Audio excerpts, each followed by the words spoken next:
कोणाच्या सोंगट्या कोणाच्या भोकात आहेत तेच कळत नाही. अनेक गोष्टींची अपेक्षा आहेत. पुढचं काय 5 वर्षात काय घडतंय, ही निवडणूक, येणारी लोकसभेची निवडणूक या देशाचं भविष्य ठरवणार आहे. की आपण खड्ड्यात जाणार आहोत का आपण वरती जाणार आहोत. उद्या अनेक निवडणुका येतील, पुढे विधानसभेच्या निवडणुका येतील.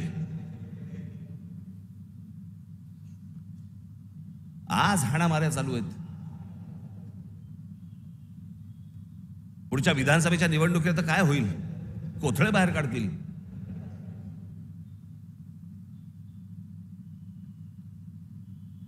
याचं कारण मी मागच्या तुम्हाला आठवतं, मी बोललो होतो तुम्हाला इथेच गेल्या वर्षीच्या सभेमध्ये का त्याच्या गेल्या वर्षी सभेमध्ये, तर आठवत नाही. महाराष्ट्रात कॅरम चुकीचा फुटला गेलाय. कोणाच्या सोंगट्या कोणाच्या भोकात आहेत तेच कळत नाही.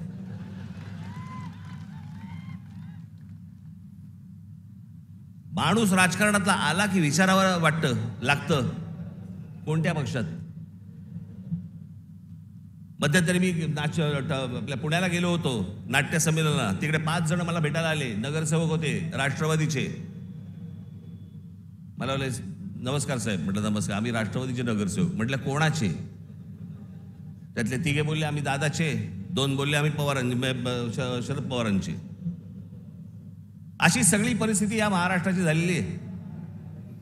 या महाराष्ट्रातनं पुढे जाताना आपल्याला मार्ग शोधायचा आहे, आपल्याला मार्ग काढायचा आहे. माझ्या महाराष्ट्र सैनिकांवरती विश्वास आहे. आपण योग्य मार्ग आपण या महाराष्ट्राला दाखवू, निश्चित दाखवू. पण माझी महाराष्ट्राकडनं देखील अपेक्षा आहे,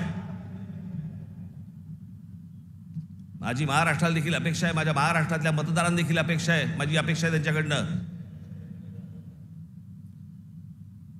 कृपा करून व्यभिचाराला राजमान्यता देऊ नका. ज्या प्रकारचं राजकारण या महाराष्ट्रामध्ये सुरू आहे, याला राजमान्यता जर समजा पुढे मिळत गेली, पुढचे दिवस भीषण आहेत.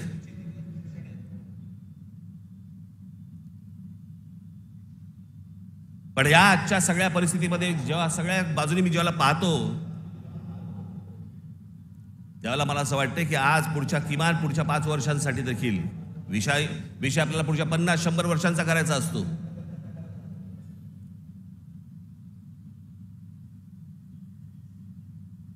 पण इथे ज्यावेळेला मी बसलो होतो, ज्यावेळेला देवेंद्र फडणवीस आणि मुख्यमंत्र्यांबरोबर, त्याच्यानंतर माझं आणि देवेंद्र फडणवीसांचं बोलणं झालं आणि मी म्हटलं की मला नको ते, म्हटलं तर मला त्या वाटाघाटी बिटाघाटी मला पाडू नका याच्यामध्ये.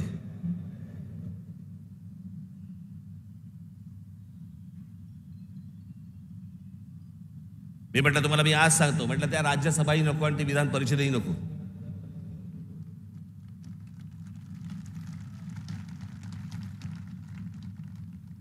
पण या देशाला चांगल्या खंबीर नेतृत्वाची गरज आहे, ज्याच्याकडनं माझ्या अपेक्षा आहेत त्याही पूर्ण झाल्या नाहीत तर राज ठाकरेचं तोंड आहेच.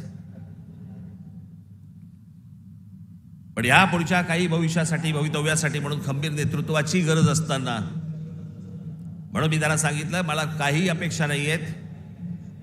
महाराष्ट्र नवनिर्माण सेना, भारतीय जनता पक्ष, शिवसेना आणि एनसीपी, परंतु फक्त नरेंद्र मोदींसाठी बिनशर्त पाठिंबा देत आहे, हे मी आज आपल्या समोर सगळ्यांसमोर जाहीर करतो.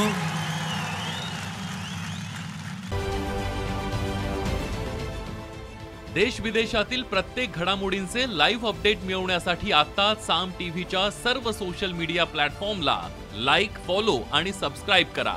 तसंच सर्व नोटिफिकेशनसाठी बेल आयकॉन प्रेस करायला विसरू नका.